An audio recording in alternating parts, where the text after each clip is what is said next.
The return to Freud's couch. The final unusual encounter. Several years have passed since the previous encounters. Freud, now older and more experienced, carries a mix of pride and unease. He reflects on the previous conversations with the most enigmatic patient he ever had, the devil. However, something has changed. Freud, though still loyal to his science, begins to perceive the limitations of the theories he has built. One day at sunset, the office darkens. The door opens softly. This time, the devil is not alone. Look who I've brought, Freud. We're going to have a three-way conversation.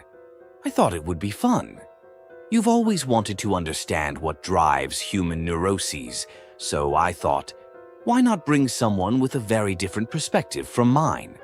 Freud watches cautiously as the figure of Jesus silently enters the room. He does not need to introduce himself. His presence fills the room with a supernatural peace, in stark contrast to the devil's cynicism and malice. So, we've finally reached this point.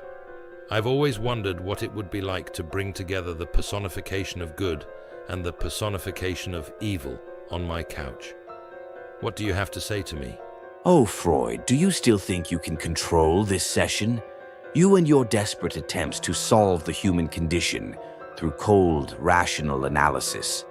But today, let's let the master have a word. I'm sure he has something to add. Jesus remains silent for a moment, looking at Freud with compassion. Sigmund, you have been seeking answers all your life, trying to understand the human heart. You have identified the ego, the superego, the unconscious. But deep down, you know that the answers you seek are not in the human mind, but in something much deeper. And you suggest that I abandon reason and surrender to faith? That I simply accept a mystical solution to problems that clearly have psychological roots? I'm not asking you to abandon reason. On the contrary, reason is a gift, but it alone cannot heal what is broken. You understand the internal conflict, the human desire to be whole, but the solution you seek cannot be found in self-sufficiency. True healing comes when the ego dies, and a man surrenders to love and truth that do not come from within himself. And this is where things get interesting, isn't it? I taught humanity to worship itself, to believe it can save itself through its own wisdom. Freud is my greatest example, a brilliant man trying with all his might to find redemption in his own intellect. They want to be free, but refuse to accept that the freedom they offer themselves is a gilded cage. You speak as if the human mind is incapable of reaching the truth on its own. And me? What have I discovered then? My work, my theories, are they worthless? Your quest has been valid, Sigmund. The pursuit of your knowledge in understanding what lies beyond the surface is noble. But human pride, the desire to be one's own savior, is what prevents you from seeing the whole truth. You have seen fragments of reality, but the full truth cannot be perceived through pride or self-sufficiency. I came to offer the healing that the world seeks, a healing that begins in humility and the recognition that man needs to be born again, spiritually. And that's what I hate the most. The simplicity of this message. No mind games, no complex theories, just total surrender. But who these days wants that? They prefer to drown in endless books and philosophies, seeking to understand what can only be resolved with surrender. So what I propose, liberation through analysis, understanding the unconscious, can save no one. Analysis can reveal much about the human condition, but it is limited because it only deals with the effects, while the root of the problem is in the spirit.